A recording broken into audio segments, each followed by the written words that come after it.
they come out clean. All right, everybody, birds in the buckets. First of all, first things first. First line of business. Excuse me, I'm about to say business. Alana Sports Unlimited, we have hit 1,000 subscribers. Thank you all so much. Oh, shoot, I didn't even Thank catch you all it. so much. We just hit 1,000 probably like an hour or two ago. Roll the 2K. Roll the 2K. You already know, man. Roll the 2K. But we appreciate 1,000 getting here. You know, it's a special accomplishment for a city that people say is terrible with sports. So, you know, for a terrible sports city to get to 1,000 in the span of like 4 months, it's very, very big deal. So appreciate you guys. Birds in the buckets. I'm Rashad Milligan. I'm here with my co-host Malik. Malik, how you doing today? Doing good, bro. Just kind of woke up from a nap about 20 minutes ago. So I feel kind of good. I mean, I'm gonna be honest with y'all. Y'all were just talking about the draft or whatnot. This is the first time in about 3 years that I was able to rest peacefully during this time. So that was great. I heard that, and I was just telling Andrew and everything like that. Like, I was like, I don't really know too much about this draft because like also just some of the other stuff that's kind of popped up or whatever. On the women's side, on the women's basketball side, I've been following that so much more heavily. So I haven't had the time to just kind of follow everybody equally. But of course, I know the couple names up top, and I know about their games. But I haven't watched the kid from USC, the big from USC. Evan Mobley? Yeah, Evan Mobley. Yeah, Evan Mobley. I haven't followed him too much yet. And and of course I know about Kimunga because of Jalen Green. So, I watched a couple of Ignite games. So I kind of know enough to at least maybe consider myself a casual so far of 2021, but nowhere near the bag I was in with 2020. 2020, as soon as the lottery ended, I knew every prospect and the full mock. I have nothing like that for the top 5 this year. Yeah. Well, that's been like such a focus too from the Hawks side. It's just because that's all they've had like the last few years. So I feel like a lot of people have become like draft experts just from having so little to hope for, You're just hoping to hit the lottery. I remember vividly when they got the number 3 pick in 2018, when they jumped up a little bit, how cool that was. But yeah, it's definitely better being on a different side of it now. For sure. You talk about Hawks, people who follow the Hawks and people in Atlanta and stuff becoming draft experts. You talk about shout out to Sam. Sam's become a whole draft. That's become his thing, Hawks draft nerd. So shout out Sam. But hey, Malik, would you like to do the honors of introducing our next For guest? sure. I know I've already said his name, but we're just gonna act like I didn't say it. Here you go, Malik. Yeah, y'all didn't hear it. But today, guys, we got our Peachtree Hoops buddy here. Man, look, on Twitter, you can find him. I've seen him about the past 3 weeks talking heavy about Kevin Huerter. But look, you're the official Kevin Huerter fan account for us. hey, don't retweet him. Don't like his tweets. If you don't plan on following him, he's gonna block you. So if you like the content, you might as well press the follow button. It's just one extra step. Ladies and gentlemen, we got Andrew here. What's going on, Andrew? Yes, sir. AK. What's up, guys? I've watched a few of these. I know you've had some distinguished alumni of Hawks Twitter on here. You've had True Bane Virgo. Jesse's been on here. Jesse. Was Feldwood on one of these? Yes, sir. He's been on a couple times. All right. So yeah, I'm happy to be here. I appreciate it. And Marquito, aka the Hawks fan who we fell with that one, y'all. Yeah, that one. We had that one, but we're excited to have you on our like Malik said, our Peachtree Hoops brother, and everything like that. I guess. So I guess I should introduce the week. I didn't know where to go, and then I was like, okay, this is what we talked about. Hawks are coming off the biggest win in franchise history. Won Game 7 on the road. First Game 7 win on the road in franchise history. Second time in franchise history, the Atlanta Hawks have gone to the Eastern Conference Finals, and it both happened in the same decade, which is pretty surprising considering the fact that a couple of years ago, the Hawks played some of the ugliest basketball I've seen in the NBA in my lifetime of watching NBA basketball. So, with that being said, fellas, Game 1 starts today. Today, as you guys are, if you guys are watching this on Wednesday, starts on Wednesday night on TNT, I believe. And yeah, the entire series is going to be on TNT. Marv Albert calling his final series ever. He can't remember half the players' names, but shout out to Marv Albert anyway. And Reggie Miller calling it for TNT. And we get Charles Barkley's predictions. And Charles Barkley is already guaranteed. I guarantee Bucks in 4. So that's what's going on. Guys, I guess just initial reaction to the Hawks' biggest win in franchise history. And then kind of an early outlook at this Eastern Conference Finals. I'll take it first. I'm still kind of getting over it. I think I just didn't expect it to go that way. I mean, I was optimistic going into the series. I actually did pick Atlanta to win. My reasoning was kind of flawed because I thought that Embiid was just going to be playing on a torn meniscus. So I was like, well, he's going to miss the first game at least. If there's no way he's going to play on a torn meniscus in Game 1, and he might, manage it a couple games later. So that ended up being wrong. So my reasoning was flawed, but they pulled it off anyway. But yeah, I was not optimistic really going into Game 7. I thought Game 6 at home, that was their closeout game. I was like, well, this is the one that they've got to get if they're going to get it. Because if they go into Philly in a Game 7, it's going to be so hard to take that. And it was a close game throughout the whole time. You never really felt too high or too low, I think. And then, I've rewatched that fourth quarter, and man, that shot that Gallinari hit about, I think, when they were down by about 4, I think it was 77-81, and then he hit a huge 3. I mean, that's when I really thought that they had a good chance to win. So that was a big turning point kind of moment for me.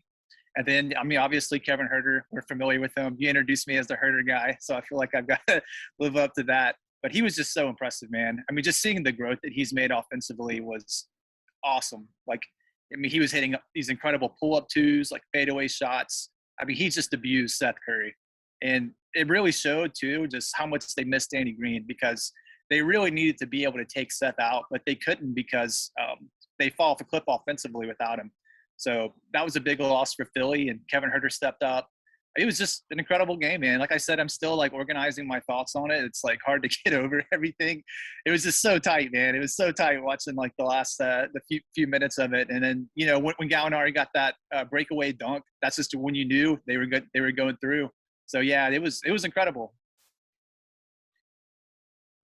Yeah, like Andrew said, incredible game. Just really this whole past weekend, starting from Game 6. It kind of was bringing me back to it was 2014 because I've always said I haven't really started watching the Hawks until maybe 2012 or whatnot. So it kind of brought me back to when they played the Pacers in that first round in 14, and of course they were the underdog. I mean, they were the 8th seed, Pacers were the 1 seed, but everybody knew kind of the Hawks had the blueprint to kind of beat the Pacers because you bring Roy Hibbert out on the perimeter, he can't guard. So shout out to Pero Antic for that as well. So had to get it in there. But I mean, that series went 7 games, and the Hawks actually had a chance to close out in Game 6 at home. And I think they were up with 5 or something with 2 minutes left, and they ended up losing that game. So then you go to the Game 7. You go back to Indiana and they end up losing. So I was kind of dang, bro, is this about to happen? Again, of course, they lost Game 6. Now you got to go to Game 7. But like Andrew said, you really didn't get too high or too low. The game was pretty much close the entire game. The Hawks maybe got up to maybe a 4 or 5 point lead, but then the Sixers would come back and go on a little run of their own, and they would be up maybe 3 or 4 points. And like you said, that Gallo shot was big because even before that in the fourth quarter, they could not buy a bucket before that Gallo 3. And I was like, dang, here we go. Is this how it's going to end? But after that Gallo 3 was kind of they kind of started settling in. Yeah, that's exactly right. And yeah, go ahead. Go ahead, Andrew. That I remember when Trey missed a floater because they were struggling so hard in that fourth quarter to score. And then he missed a floater and kind of held his head a little bit. And that's when I thought that was I think right after Tobias Harris had the N1 play. And I was like, okay, like it's not looking good. So that Gala shot was just so huge for like a momentum, a momentum standpoint. And then Kevin Huerter came back and tied it. So that was like really when I felt like they had a good chance to win it. And then, Trey started getting hot when he needed to. But yeah, man, it was an incredible into that game. But yeah, like you said, I mean, Kevin Huerter, he did his thing, and I mean, they ended up pulling it through. So that was a big win in my opinion. Probably one of the biggest wins I've seen while I've been watching the Hawks for the past few years. I think that's the biggest one they've had really since they moved to Atlanta. I think that's probably true. For sure. And, of course, Andrew's bringing up specific plays, and I told Malik this. I've missed, I think, maybe 3 Hawks games this season, and that was one of them. Game 7. Father's Day. I stayed late in Georgia to have Father's Day dinner with my father, and then I drove. So I left at like 7:50 Eastern to head back to where I'm at right now. And I listened to the first about hour and a half when I was in Atlanta, still range, to listen to 92.9 and Steve Holman. So I listened to about the first quarter and a half, and then everything else was a blur. So once I stopped to get gas, and I was in Tuscaloosa stopping to get gas, and that's when I checked the phone, and my texts were going crazy, and it was like, no, yes, and I was like, no way. And I checked Google, and I was like, it was like 45 seconds left. Oh, I can't believe this. And then I go to Twitter, and Hawks had the Hawks win with Kevin Huerter at the free throw line, looking at the camera, breaking the fourth wall. I'm like, of course, it's Kevin Huerter breaking the fourth wall like he's on the sitcom in the 80s. But I'm so glad it didn't come down to like the last possession. I don't think I could have handled it. Like I would have had to check out. They pretty much cardiac Hawks. Yeah, they pretty much had it wrapped up, like you said, in about 45 seconds. So that was nice, man. If it went to overtime or something, I wouldn't have been able to handle it. I think that the thing that I was like, like what Andrew was saying, man, of just going into the Game 7. The thing I said about forget before the series, forget during the series, going into the playoffs when we were talking about potential matchups, the Sixers and Milwaukee had the most pressure on them out of all the teams in the East going into these playoffs, because they've always been teams with so much talent. Giannis back-to-back MVP, Joel, of course, MVP candidate, and Ben Simmons. When the first time I saw those two play together, I think it was like 2017, the first year that Ben could play after missing the entire rookie season. I was like, man, these dudes are like robots. Like, this is the future of basketball. It was like I watched Chet and Imani Bates play, Chet Holmgren and Imani Bates, 2 number 1 players in high school.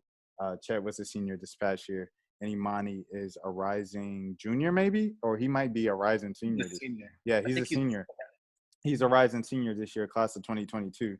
So to watch those two go at it, they're 2 lanky, players who can do it all. So when I watched them, I was like, dang, this is the future of basketball. 7-footers who just, we're already seeing that in the league, but seeing those two, I was like, this is the future of basketball. That's the same way I felt the first time I watched Ben Simmons and Joel Embiid finally get to play together. And then, it's a whole the process. Oh, trust process. Like they were doing the chants and everything, and so then they get to the playoffs, they lose. Okay, they're young. It's the first time in the play. Then they lose again, and then it's like, oh dang, and then, the quiet shot happens, and then it's like, oh well, best player in the world, the top 5, top 3 player in the world hits a shot like thing, in overtime. You can live with that. Okay, next season Ben Simmons gets hurt in the bubble, and Embiid tries to do it himself in the playoffs. He can't pull it off. Embiid was by himself. It was in the bubble anyway. Wrap it up next year. I was like, there's no way. Like, all the pressure was on them. This was the year for them to get it done. No excuses, no nothing like that. And in Milwaukee, same thing with, like I said, with Bud having that playoff Bud cloud over his head. Those are the 2 teams in the East who had the most pressure going on them going into the playoffs.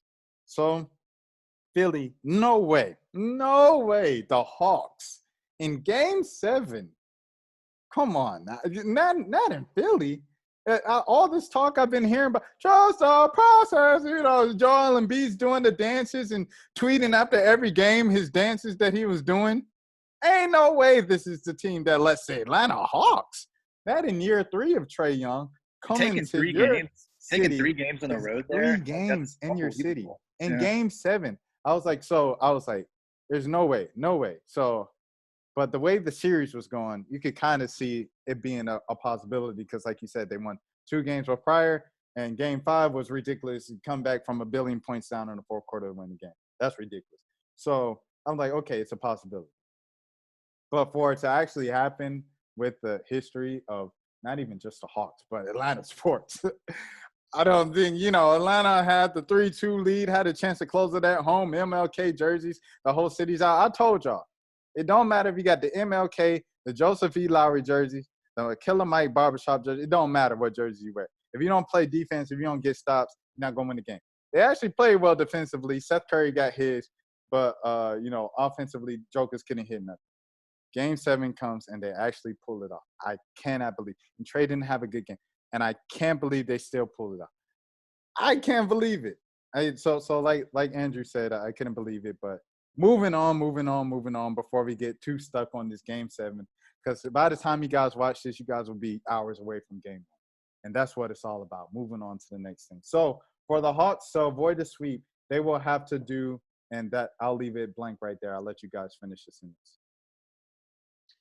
I think transition D is going to be really important when you're playing against the Giannis team. You really don't want to let him get out on the break. And that's been a big problem for Atlanta. I think that they're going to go to their big lineup like they've had success with, where they have Gallinari and Capella and Collins all out together. I think you'll see that. But, of course, the issue with that is in transition. So I think trying to avoid live ball turnovers. I'm sorry. I just thought about Gallo trying to run with Giannis. He does those Euro fouls. Like whenever they're on the break, he just gives that foul up like as fast as he can. Yeah, he doesn't want to deal with it. But yeah, I think that's going to be a huge factor there, trying to avoid like the live ball turnovers that can lead to break opportunities, because you don't want to deal with Giannis there, and trying to make it more of like a half court game, I think is really what they want to do. Try and use like their big lineup to try and protect the rim, try and wall it off, and try and force them into like having to generate quality half-court offense to beat them. I think that's going to be like the main key. I just want to say that breakaway Gallo dunk at the end of the game was really, really mesmerizing. It felt like it took forever. Yeah. He was doing the you remember the it reminded me, it reminded me of kind of, well, like not even maybe a little bit. Dirk Nowitzki in the finals. Remember when he dunked? Like, and it was one of the put away points in that final series.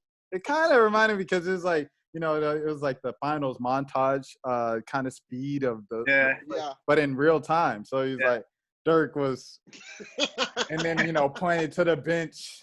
Yeah, oh, man, and Lou Will got a dunk in that game too. That was like what's so weird about it. He had like breakaway dunks for both Gallo and Lou Will.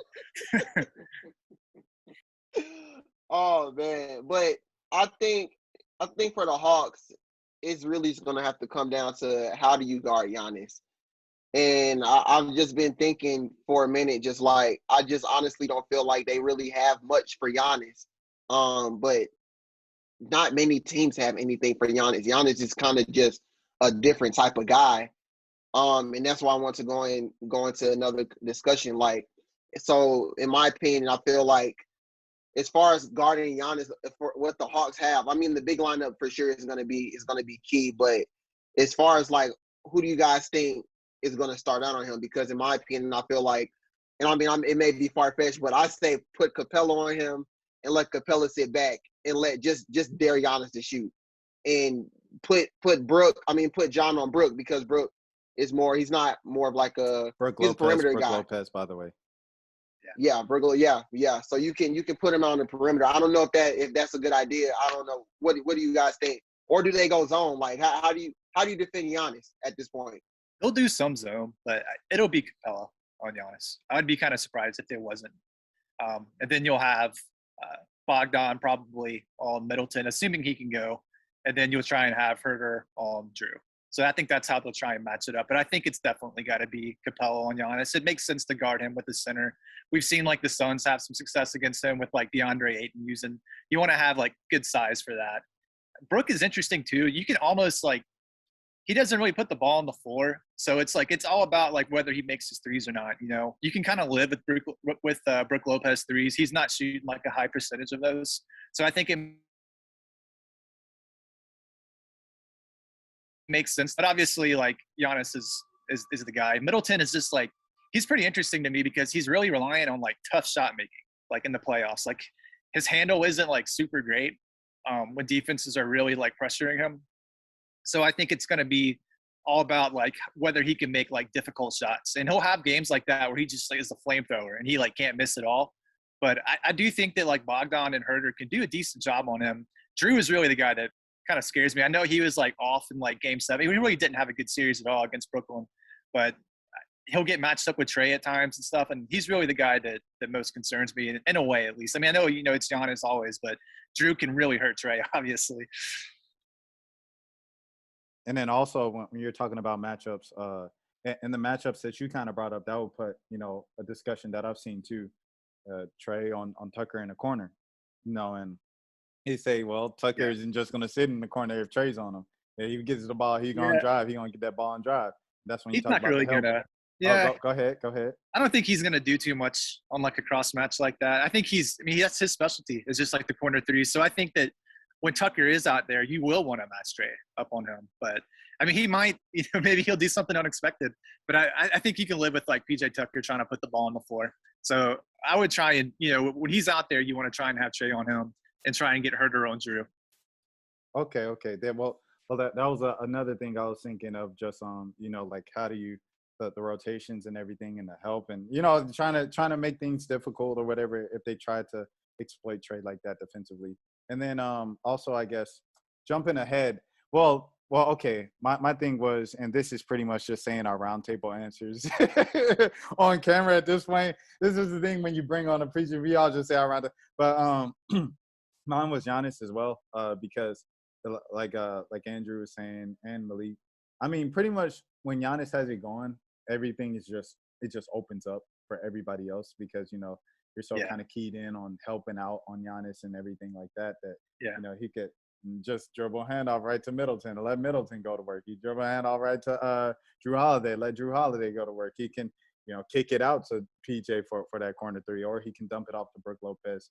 If Brook Lopez is down low and he's got a mismatch with Collins on him, that's, you know, easy money at the rim. Or he can, you know, pop out to Brook Lopez out there on the three. So either way, like when Giannis has it going and the attention is on Giannis, everybody else is off. You know, they have their own specialty too on offense. So that's the thing that I'm most concerned about in this series. So I say you just let Giannis get his, kind of like similar to the Embiid way.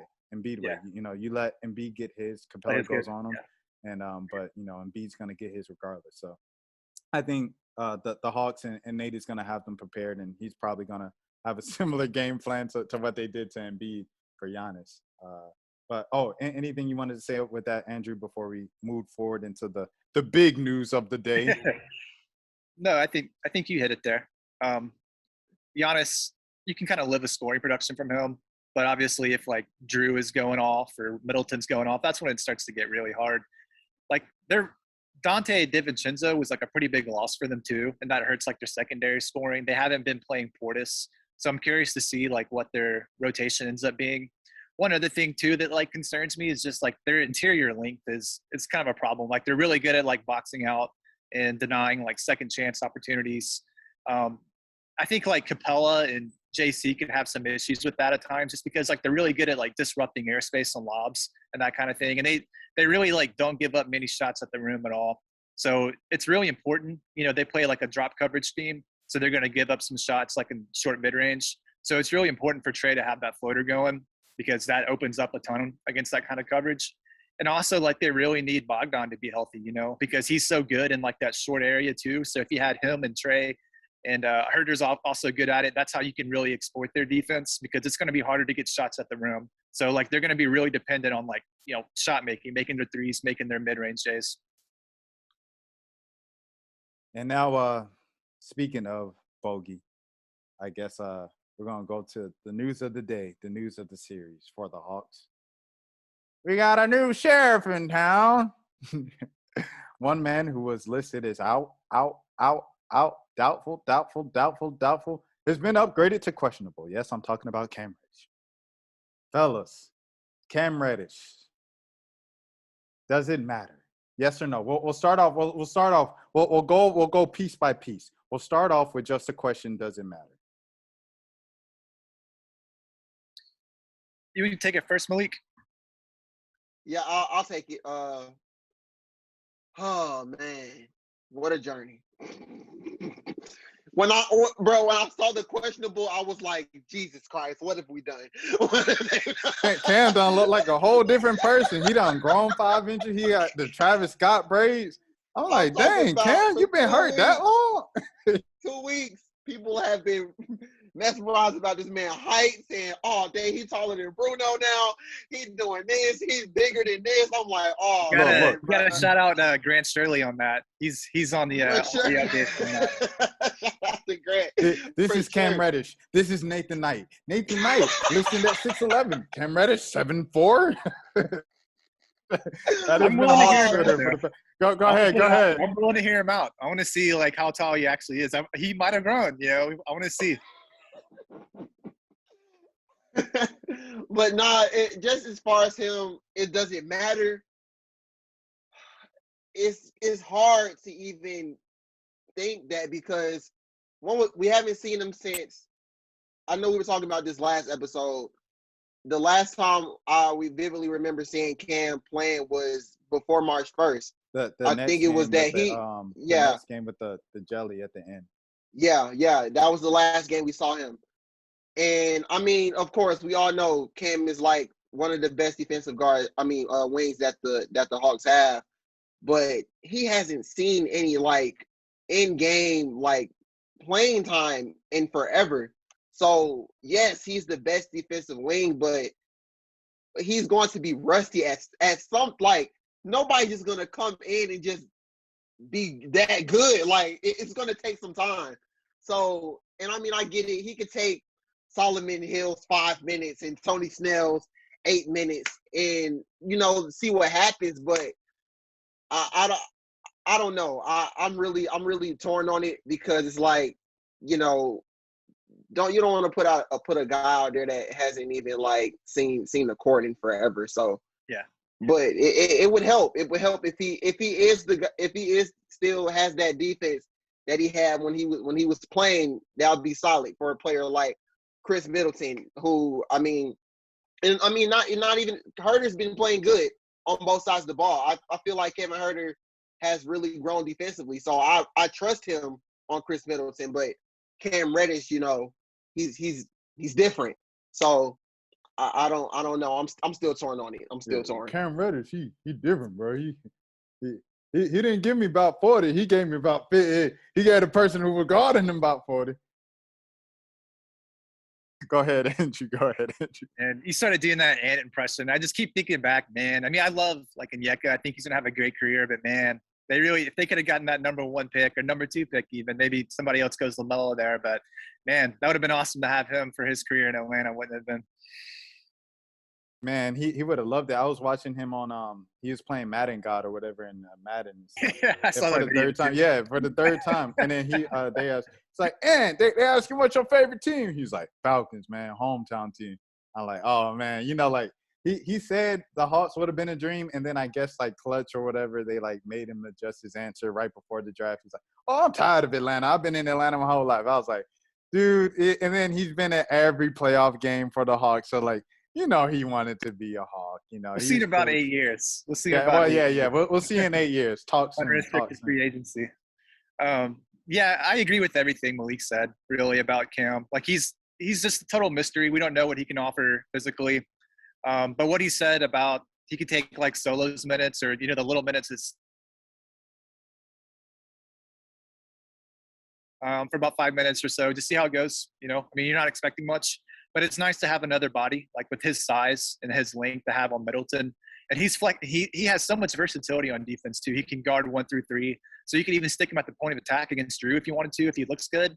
So I think it's nice to have that versatility in there. Offensively, he's just got to, let the game come to him, like focus on making shots.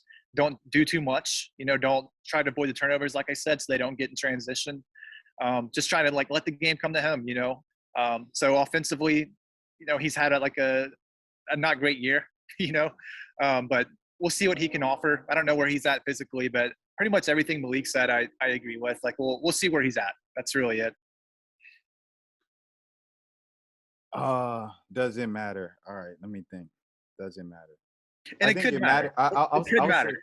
Yeah. yeah. I would say I think it matters.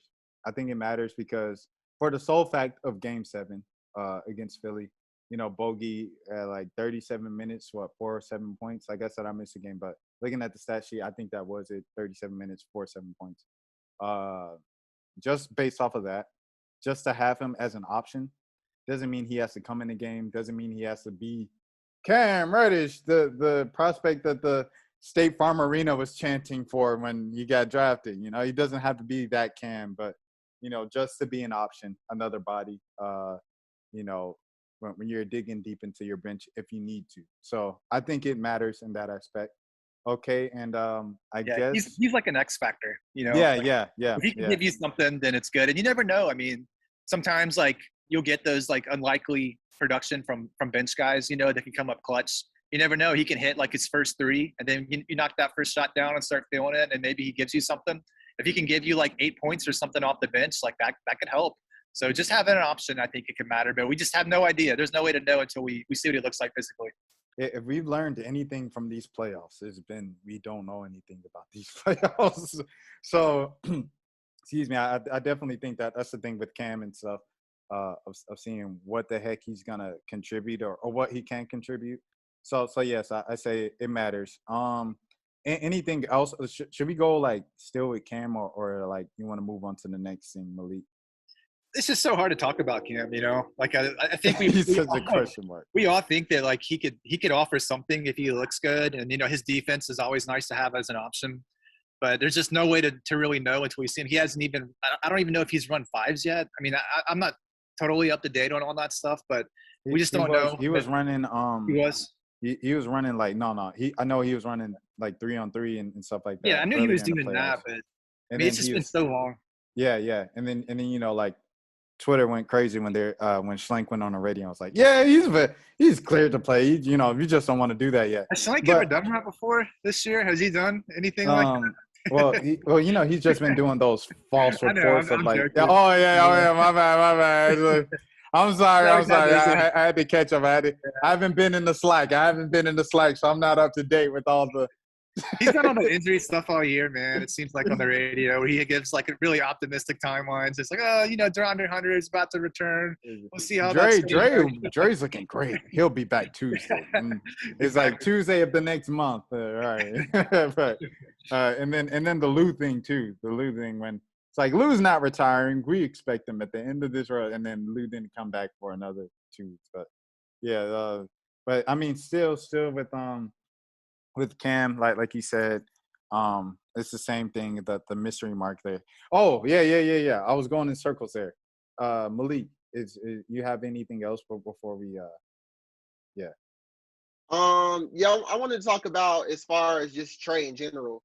So I mean, it was I guess you can say pretty tough for Trey. I mean, he had a 6'10" guy on him for about 6 games.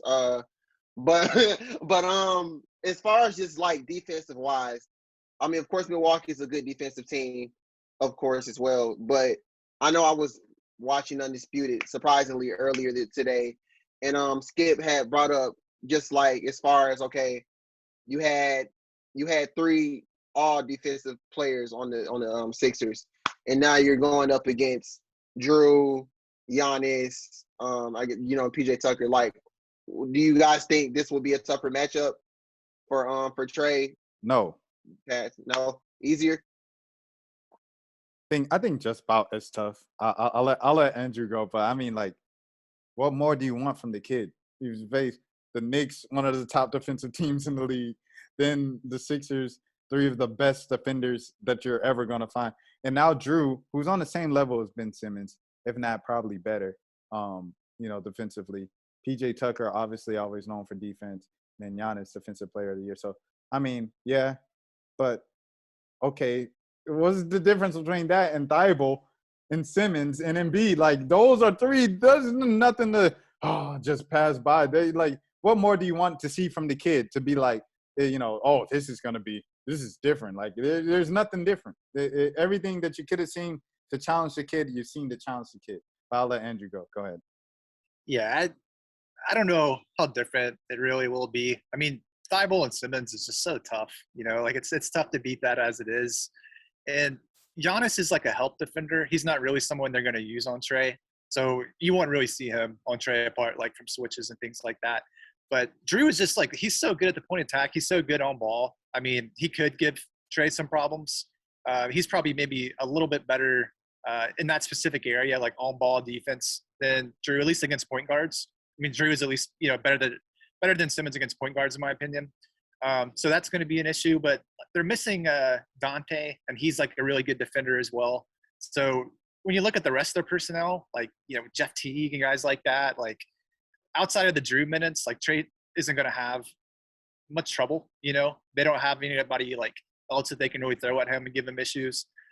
So it probably is, the more I think about it, probably is like a little bit easier just because they don't have Thibault and Simmons, so that's pretty difficult. So, I mean, I'm pretty confident in him, like getting his, we've seen it now, like Rashad said, we've seen them play like 2 top 5 defensive teams. And he's had some down games here and there, but if he's not shooting well, then he's creating for others, so it's hard to like totally shut off his offense completely. So I think he should be fine. Kid is crazy, bro. Kid is crazy, but go ahead, Malik. I was just thinking that at the end of Andrew's answer, I'm like, kid is unreal, bro. Go ahead, Malik. No, I don't have it. I mean, you got anything next? Like, well, the thing I had it like I thought of it literally as you said it, of the other thing that I wanted to say, but I guess just continuing to kind of move on. Oh yeah. My bold prediction is still Chris Dunn will. I'm holding on. It's 3 rounds. It's 3 rounds. I have to stick with the same one. I'm not selling shit. Chris Dunn somehow, some way is going to get to the court at some point during the series. That was the thing I was thinking about. It was the Philly series of Travis Slant going on the radio and saying Cam was available. Cam was cleared to play. If you put in Cam at the beginning of that series, right? So Cam, blah, blah, blah. But okay, but it goes 7, so it goes 2 weeks. 2 weeks in real time. If you give Cam 2 weeks of real time and game kind of action, what type of difference does that make for his momentum and his confidence and getting used to the game going into this round? Like how different would it be? So I think kind of that I look at that of a Cam timeline of you put him in game 1, at the beginning of the series, and if it goes to full 7, which I predicted it'll go the full 7, then like what does that do for Cam?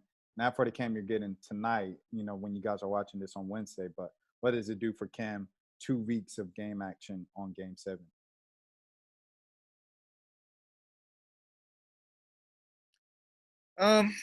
It's just so hard to talk about Reddish in any way, man. Like honestly, like I just don't know like where he stands. So like my thoughts are like still pretty similar to like what they were before. Hopefully it's given him more time to kind of like at least practice with the team and like get up to speed a little bit more and like start to understand like his defensive assignments and like what the expectations are for him. But it's just, I think it's really important to emphasize that like expectations should not be very high for him. It's asking a lot of somebody to like, come back from like an injury, like an Achilles injury that was like sidelined. Rudy. And then you're throwing him out there in like the conference finals. And this is his second year. So it's just like, that's already like not ideal. And then, on top of that, like we don't really know where Bogdan is physically. Like he did not look good in game 7. Like he wasn't getting the lift on his shots that he normally gets. Like he did not look good. And I know he's probably going to be a game time decision. We're recording this on Tuesday night. I think he probably will play, but we don't know how effective he could be. And that also goes to show that like, they could actually need Cam, if he ends up like looking, close to 100%, like he could play more minutes than expected. Yeah. Or Chris Dunn, you never know, man. This could be the time. This might be it. But yeah, it's so hard to talk about him, man. I really just don't have like a good gut feel for it. My bold prediction for the series was that he would play, and that seems like it's going to happen. So I guess I'll follow up on that, and I'll say that he'll play and he'll do something unexpected. I'll leave that like a mystery, I guess. He'll have a game where he has unexpected offensive production. Is my prediction. Yeah, like Malik said, this is the first time we're seeing him. Like, you always kind of forget it. This first time with Nate. So like, how does he look in Nate's offense as opposed to LP's, which is the thing that Hawks Twitter's talked about. Well, what do you think about that, point. Andrew? Do you think that'll be like any type of difference? Like, oh wow, this is how Cam will look in Nate's offense. I think it'll be pretty similar. Just because of his offensive role is not going to change a lot. Like, I don't really see part of the stuff that Nate's changed is just like a lot more off-ball action, especially with like Bogdanovich. And it's possible they might do that with Cam, especially if like Bogdan's not playing his normal minutes. They try and run him off a screen and see if he knocks something down. But I think he'll mainly be kind of like a catch and shoot three kind of role, similar to what he had for Pierce, just because that's what he knows, it's what he's comfortable with. And I don't think that they'll really try and complicate things too much.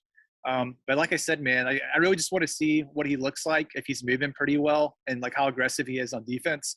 And like I said, if he can just knock down like that first shot, the first or second shot, just to get like a little bit of momentum and like get, let all the anxiety and nervousness and everything go, like he might surprise you. Yeah, I'm really interested to see how he looks in Nate McMillan's offense, because I feel like when he was with Pierce was kind of just like, Pierce was real. I think Pierce was high on him, so he was kind of just like putting him out there, letting him run, like just trying to see what he can do with him. But I feel like Nate has like a system, so he's gonna have a role. I don't really feel like he kind of had a role with Lloyd Pierce. I really don't feel like anybody had a role. I was about to ask you. I was like, yeah, you said it looked like everybody was out there. I was like, it kind of was like that for everybody, Yeah, everybody was Trey, all out there right, playing. throw a screen right here. We're gonna see what happens. It's just like a very like heavy pick and roll game with like less organization. It was just like Trey in the pick and roll with Collins and Capella making kickouts. It's like they didn't have as many counters. They didn't really do much off ball stuff.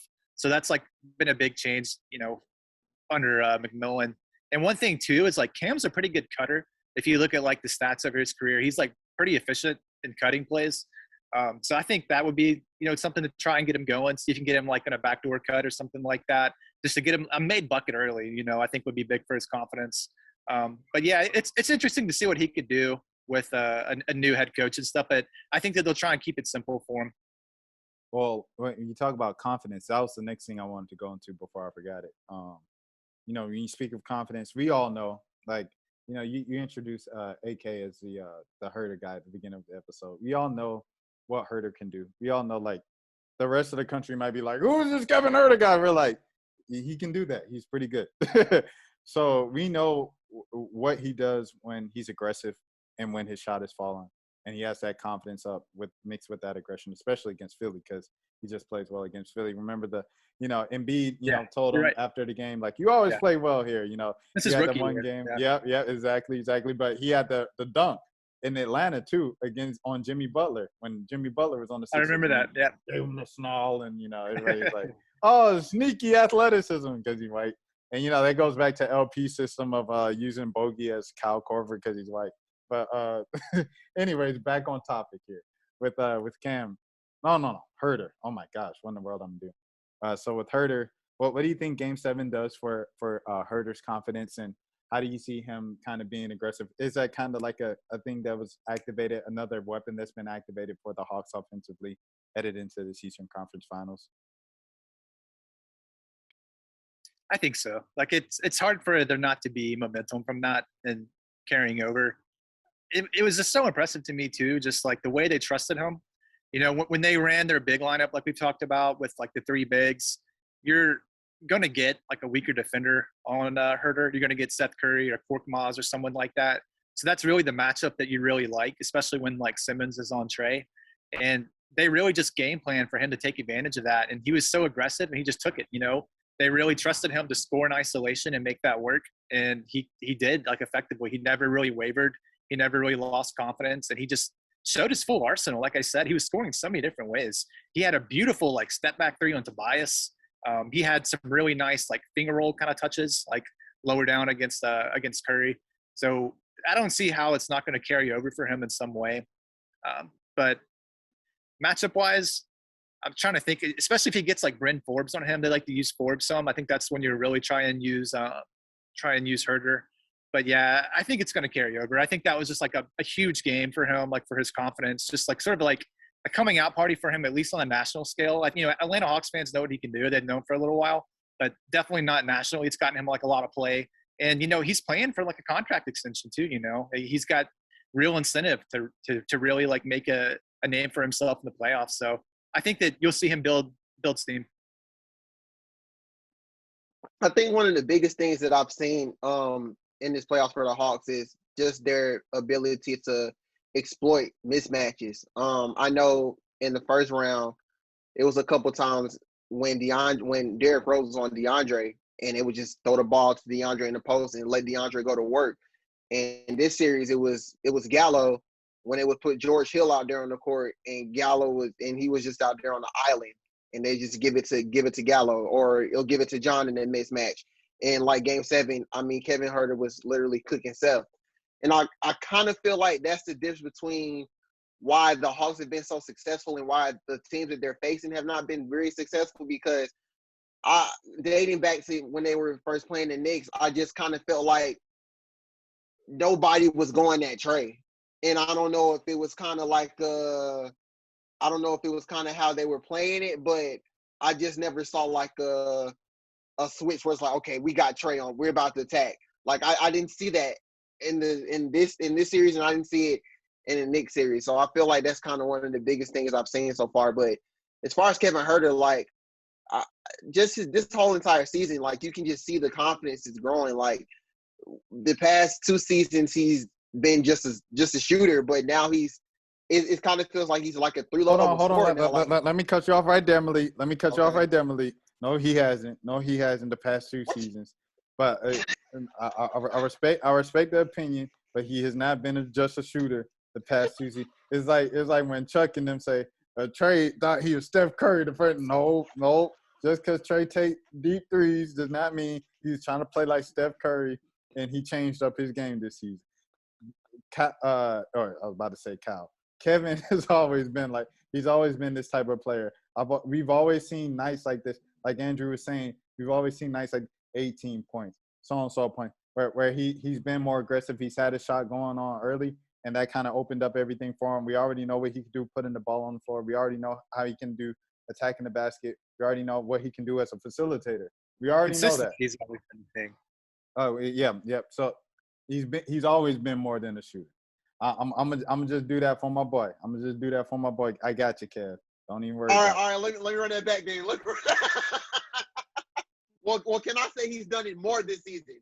Can I say that he's definitely done more this season? Yeah, for sure. I think the last couple of months, especially, he's been a lot. He's had like a mentality change, in my opinion, and he's made like some strength improvements. Like he's a little bit like bulkier than he used to be. So I think that also like helps like his confidence a little bit more. But yeah, he's been a lot more consistent the last couple of months.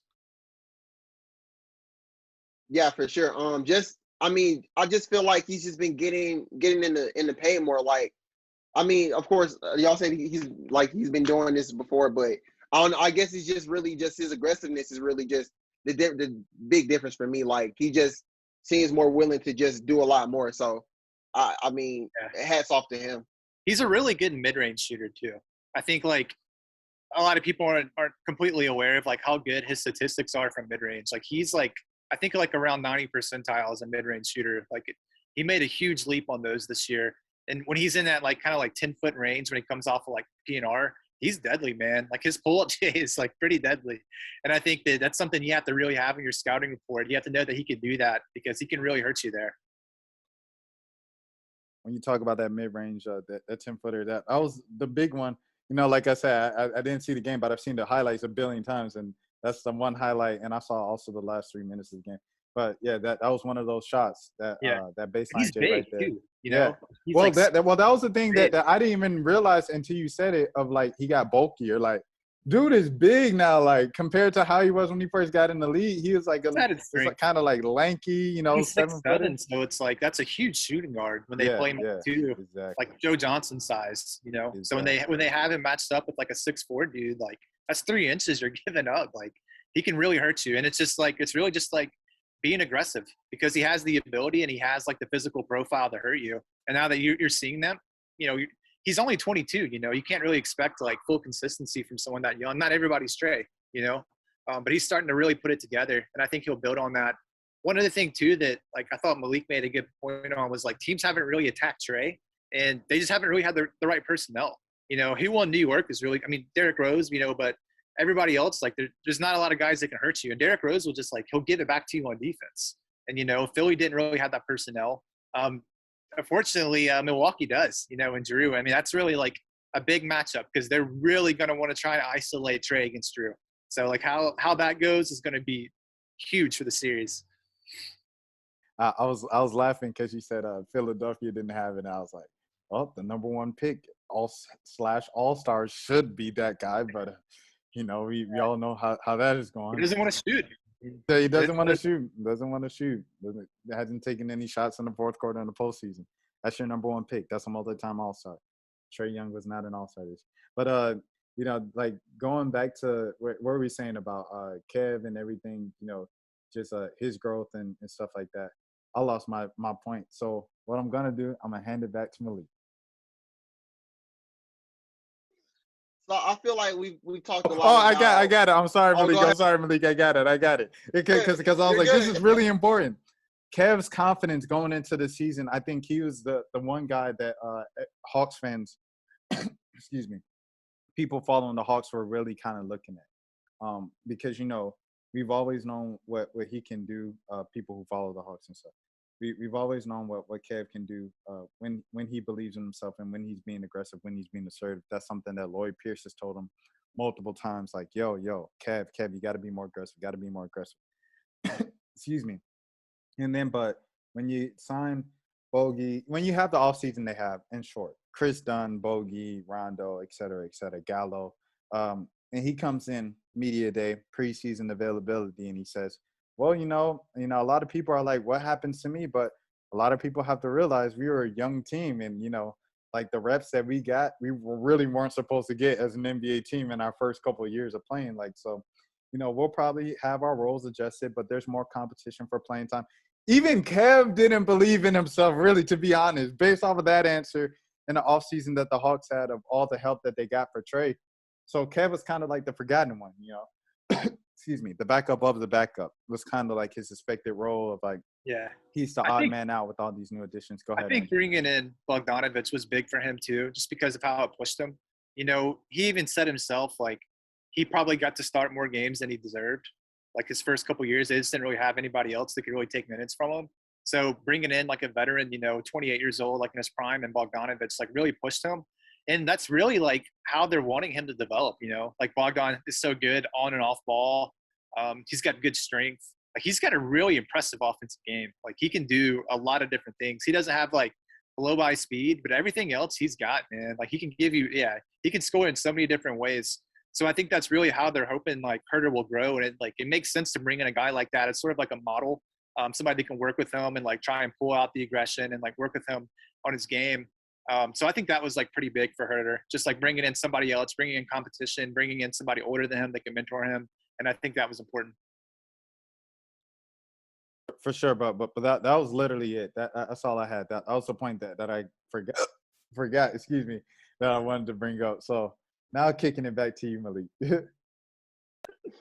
Cool. So I feel like we've talked a lot about what Atlanta needs to do to beat Milwaukee, but what do you guys think Milwaukee needs to do to beat Atlanta?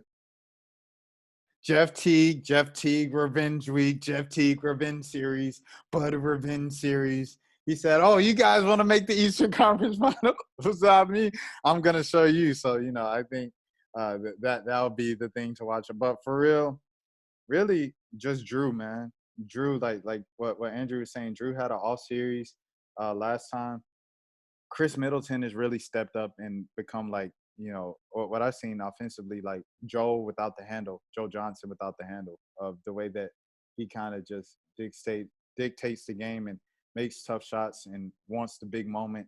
And he's their go-to guy down the stretch in big games. I know Game 7, Giannis kind of wheeled his way to the victory and kind of shushed a lot of critics in that Game 7. But throughout the series, it was Chris Middleton. Throughout the postseason, it's been Chris Middleton for them late. So I think having that third guy, having Drew, as an option, as someone knocking down shots and doing his thing, I think that's kind of what they need, that third, offensive option. I think they play like a drop coverage, trying to take away the lobs to because Capella really can't score if it's not like a lob or something like that. So trying to sit back on those and see if you can take out Capella's offensive production, try and hurt John in the pick and roll. I think that will be important for them. Trying to isolate and hunt Trey as much as you can in your actions with Drew. It's obviously something they're going to do. And Atlanta doesn't have DeAndre Hunter, so they don't have the best defender that they would have for Chris Middleton. They're going to have to use Bogdan and Herter. I think they can do okay, but that's definitely a matchup that Milwaukee will take. They'll be fine with that. So I pretty much agree with Rashad's thoughts. I mean, Drew's offensive production is going to be huge, and Middleton is going to be huge. Middleton's interesting, man. He can have some really terrible games where he's just almost like a black hole. If he's not making shots. So he's going to have those games where he just doesn't miss. And he's going to have at least probably one or two of those in the series. Hopefully no more than that. So really his production is going to be so big, man. If he's consistent, it's hard to beat Milwaukee when he's making his shots. So it's big. It's Drew and Middleton. I feel like one of the biggest reasons, I guess, Hawks fans, I guess people in general are giving the Hawks a chance in the series is just because of what Milwaukee has done the past few years. And I mean, I just feel like they've always had the talent, but it just seems like when they get to this moment, everything just falls apart. Yeah, Giannis just looks ugly in half-court offense a lot of times. So I think that's really what people are jumping at. It's like, this is your best player, so when he looks like that, late in playoff games, I think that's why people are like, I want Milwaukee over Brooklyn because Milwaukee's beatable. That's why everybody always says Milwaukee's beatable. Yeah. But go ahead, Milwaukee. He's easy to slander too, because he doesn't have the deepest bag. So it's his half-court weaknesses. Yeah, exactly. His half-court weaknesses are just it's so exploitable when he's not looking good. But really, their best offense is when they involve him in the pick and roll. When they try and use him as a roll man with Middleton and stuff like that, man, it's tough. I've always kind of been interested to see what he could do, with a guard like Trey. If he could use him in the roll man role, you use with Capella or something, or he can make passes or he can dunk. I mean, yeah, that would be such a pain to have to stop. So I think that when they go to their P&R with him and Middleton, it's really tough. It's really tough, and you just wonder too. I'm not sure the confidence of the players and Budenholzer. If they had lost Game 7, even as tight as it was, you feel like he probably would have been on the way out. So I just kind of wonder where their confidence is in him, and they're going to be tighter. Because they have the expectations. The Hawks are just playing with house money. They didn't expect to get this far. If they win one game, that'll be the best playoff run they've ever had. I mean, because they never won a game in the Eastern Conference Finals, so they're playing loose, and that's something that they'll have to match. They'll have energy, and they can sneak up on you too. They're a team where, Philly will get up to big leads, and you just kind of feel like you're in control, and you go into cruise control mode. And then the next thing you know, the Hawks are making threes. They have the shooting to make runs. So that's you got to stay consistent. And Milwaukee just has these terrible offensive stretches too. Almost like Philly, where they can just not score at all. And they don't have a Joel Embiid that you can just throw the ball to get it out of it, So that's big for them, trying to avoid those big offensive lulls that they have. But yeah, it should be interesting, I don't like the matchup like I did with Philly or with New York, where I felt like they had, I picked them. I knew they would beat New York. Philly, I thought they had a good chance against, but Milwaukee's just tougher. Well, what I was gonna say, you were talking about the runs that the Hawks can make once Milwaukee, gets into cruise mode. It's the last game, literally the last game of the regular season that those two guys played, where I think Milwaukee was up by double digits, if I'm not mistaken, and Bogey and Lou scored 25 points in a row in the fourth quarter. It's crazy. Yeah, but that's a moment that I always refer to back on this pod, because it just shows the Hawks' potential. Bogey and Lou, neither one of those guys, you know what I'm saying, are the first couple options that you think about offensively when you think about the Hawks. Maybe more so Bogey this year, but yeah, the fact that those dudes caught fire and stuff, and how loud and how behind that limited crowd in Atlanta got, just also the So potential of yeah. the Atlanta kind of how tough it is. But I think Milwaukee was the last regular season game that the Hawks lost at home. That TNT Yeah. game, and the only regular season game they lost in the MLK jerseys, where you MLK jersey people. But They're so long too, man. Like they yeah. rebound well. Like Brook Lopez is like great at boxing out. Like you have Giannis on the boards, you have him. Like they're huge, and that's part of it. Like Collins didn't play. Did he play in that last game? I can't remember. There was one game where they were missing him against Milwaukee. I can't remember, and they really missed his rebounding. Was that the game, the TNT game, the one that they lost? That's right. Because Lopez had his way. Lopez had his way, and Trey. It was Trey just came back Capella, from and that's all they a had calf in the injury, courts. but he was hurt too. Yeah, Yeah, and Drew Holiday had a great game too. That's right. So really, just trying to like rebound competitively. They need Collins and they need Capella in that one, just because they're so long. And what a full circle moment too. You talk about the last Eastern Conference run with Bud as the head coach. First round matchup goes against Brook Lopez, who gives you guys trouble in the first round. It goes 6 games. It shouldn't have gone 6 games. And now, fast forward to the next Eastern Conference run against Coach Bud, with Jeff Teague on the bench. Dennis Schroeder is not in this involved there, but Brook Lopez is on that other team. So I don't know. It's just I always connect dots in a weird way like that. So I just want to reach in the cookie jar real quick just to get this out. So if the Hawks manage to win in just one game, are they already better than the 2015 team? I don't know about better, but I mean, that's a better postseason run. They knocked off a 1 seed, like the 2015 Hawks didn't have a great playoff run. They kind of struggled those first couple of series. And then obviously they got swept in the conference finals, but this team is like very resilient. Like that's like probably like their most impressive quality is like, they don't really get down on themselves. They have a lot of trust in McMillan, and they really need to take one of those first couple games. I think, if they can take one of the first ones in Milwaukee and go into Atlanta with like a split series, and they can really make it a series. I think it's pretty important to take one of the first 2 games, in my opinion. I was just thinking about like the potential of I'm not even going to say it, but you guys have seen it a bunch of times. Phoenix and the type of offense, and 2 of Kobe's sons in the finals. That would be crazy. I just like, wow, like, and we're a couple weeks away from that becoming like a potential reality. Like that's a different group of teams. Yeah, different, crazy, just wow. But I guess no, not a better team than the 60-win team. 60-win team was a really good team, like a team, and these guys, they have better individual players, but that team was really good.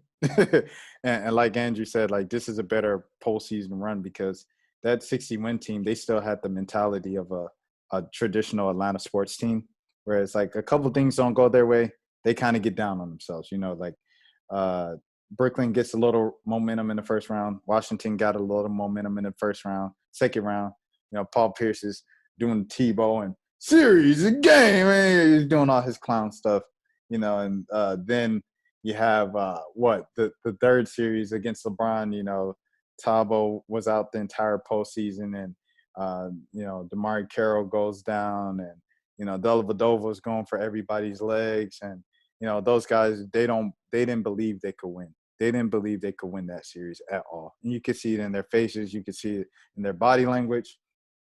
These dudes right here, I don't know what it is, but like they think they could win every game. And they have the audacity to believe that. Go ahead, Andrew.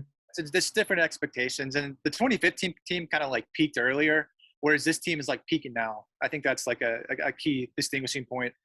And there's not LeBron, man. Like I like tweeted that this morning. It's just like, I was thinking that, I'm just like, man, I'm so glad like they don't have to deal with LeBron anymore. When you have him in the conference finals, it's just like, man, we have to get past this guy.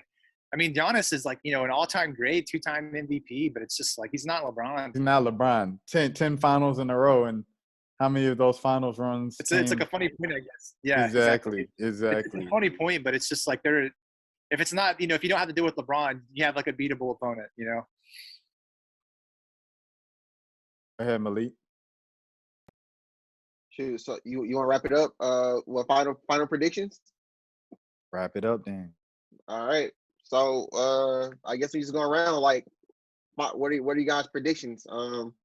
I got Bucks in 6, and I just said solely because I mean, of course, the whole Giannis thing, but I mean, just the fact that I got the Hawks winning 2 games is pretty impressive for me because they didn't win any games the last time they were in the conference finals. So winning 2 here is really big, and just for them even being here, like we talked about, nobody expected them to be here. So that's a big accomplishment as well. So, but I just think I just feel like this has to be the year for Giannis. Like this probably this is his easiest so far. Like It does I mean, feel he had like to go.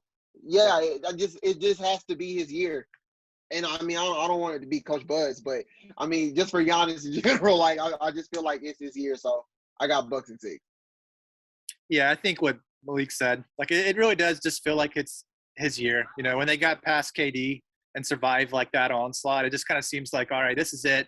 And, you know, I was rooting for Brooklyn in this series. I just like watching them, you know, like I like Brooklyn. I like Harden. I like KD. I like Kyrie. But it was cool for Giannis to get that for his legacy, you know, to like go ahead and get to the conference finals. I know he's been there once before, but have a chance to get to the finals. And I also will go Bucks in 6. You know, it's a tough matchup for Atlanta. I like their chances against Philly, like I said, but it's different, man. It's a tougher matchup, and it really does just kind of feel like it's Giannis's year. If they can get one of those first 2 games, I feel like they can make it a long series, but it's going to be imperative to begin it early. And this was my roundtable answer as well. I'm going with Hawks in 7. Hawks in There 7. we go. We had to have somebody pick them. You know? Literally because logic in my mind says Milwaukee's going to win the series. My mind and logic have been wrong every single thing in the postseason. So you know what? I'm done going against. I'm done thinking logically. Hawks in 7. Did you have the Knicks winning? No. I had Hawks. I think I had Hawks in 7. But the thing is, what I said, okay. That makes sense. I said Hawks. No, I said in Game 7, I wouldn't be surprised in Game 7 if a random player or like Derrick Rose just goes off for 40, and you know the Hawks fans back on Twitter are just complaining about the refs and saying this is rigged. The NBA is against the Hawks. They hate Atlanta, and like somehow they pulled out. His bets. Yeah, I just imagine Julius Randle just playing football down there, like, you know, doing this and putting and one Julius Randle, and I was like, how is that not an offensive foul? Like, I just imagined that for Game 7. So I was like, that's a real possibility in Game 7. But I had Hawks in 6. I said Hawks in 7 originally. Well, Hawks in 6, but I can imagine if there is a Game 7 that's how Game 7 is going to go in the first round. So it didn't go like that. The Hawks gentleman sweep, it wasn't even close. It should have been a sweep. Blew a game. All right. Series 2. I said with Embiid, Philly in 6 because he's an MVP candidate. Without Embiid, Hawks in 6 because, you know, they're nothing without Embiid. He's an MVP for a reason. So Embiid played, and he played well. 39 points, 35 points, 30 points. I'm like, dang. And the Hawks still won Game 7 on the road. Like I said, like going into it, Milwaukee and Philly had the most pressure on them in the East to do something this year. So I didn't see that coming at all. So with this Milwaukee thing, Milwaukee, of course. Giannis, the NBA, who would the NBA rather have win this championship? Giannis. But I don't know. I'm going against my logic because these jokers just don't know. They think they're supposed to win every game. And I think, you know, fake it until you make it is this team's mantra. So I'm going to go fake it until you make it with the Hawks going to the finals.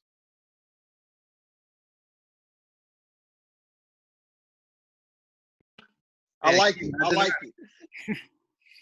That's crazy. It's weird to think about. Like, it's just been such a strange postseason run. Like, they've been picked against in every series, and yet here they are. And it really does almost feel like they're like a team of destiny in some ways. You know, they just kind of find a way to get through them.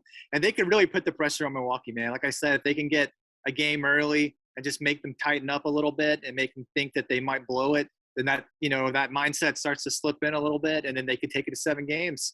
And the resiliency they showed in that Game 7, man, was just off the charts, dude. Just to go into Philly, you know, it was a tight game the whole way. You know, they could have really folded in that. They booed Santa Claus in Philly. Yeah, they beat Santa Claus. they could have folded in that fourth quarter, man. When they started off, I think they missed like the first 7 shots or something that, they could have, lost by 10 or something. Be like, okay, well, that was a great series. They sent a message or whatever, but they took it from them, man. They really did. So they had like the right mindset. So they could do it. It's on the table. Unbelievable. Unbelievable.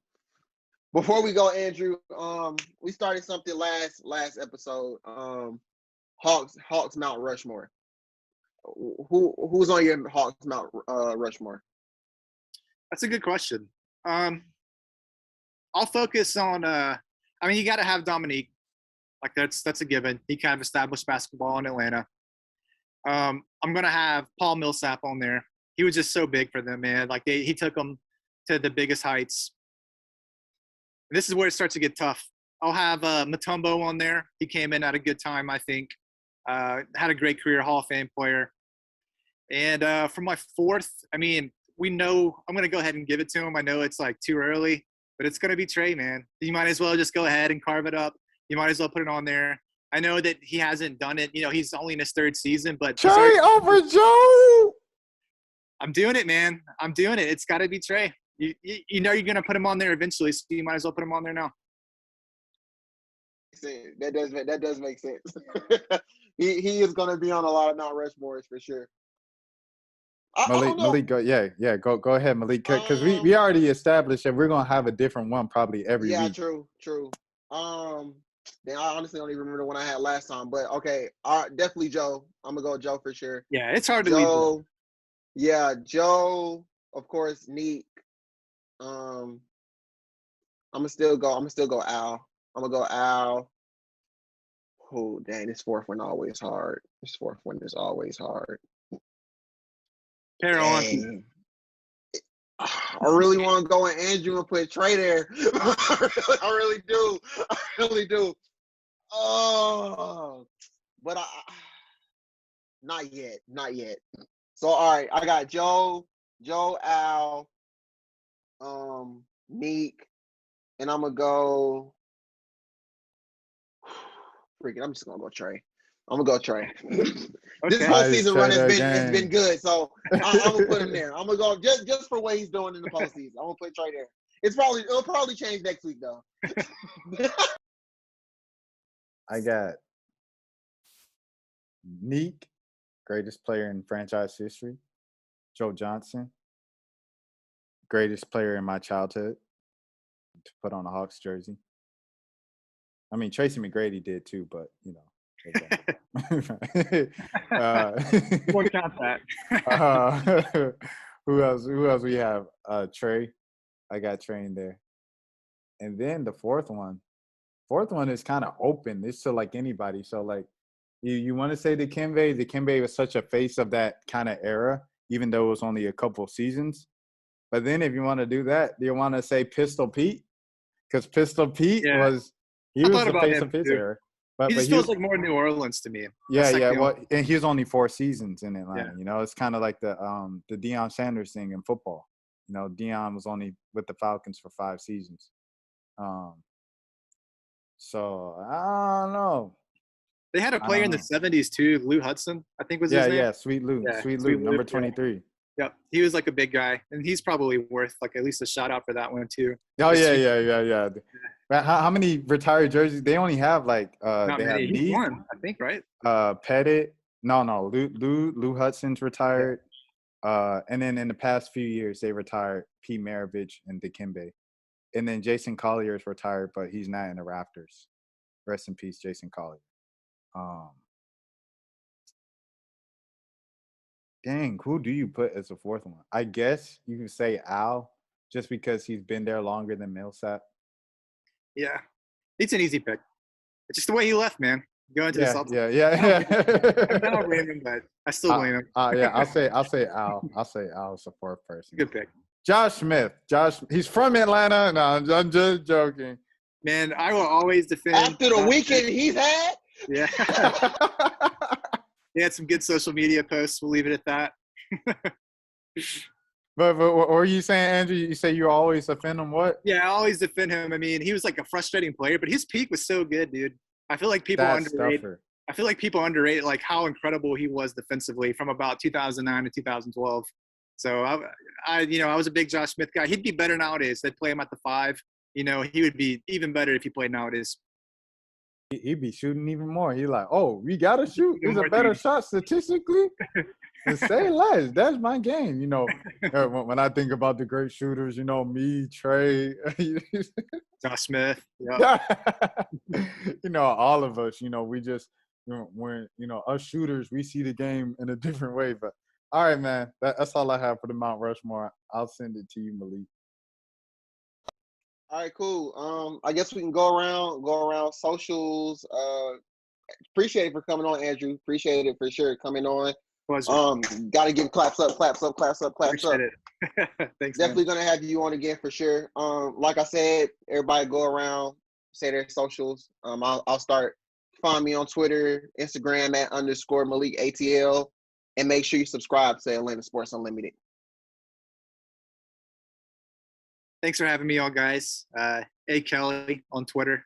I don't have that blue check like our guy Rashad has, but you can find me on there. RashadMillan.com. You can follow me and my blue check at Kennedy Carter Bite. Let's get it. And if they come out clean.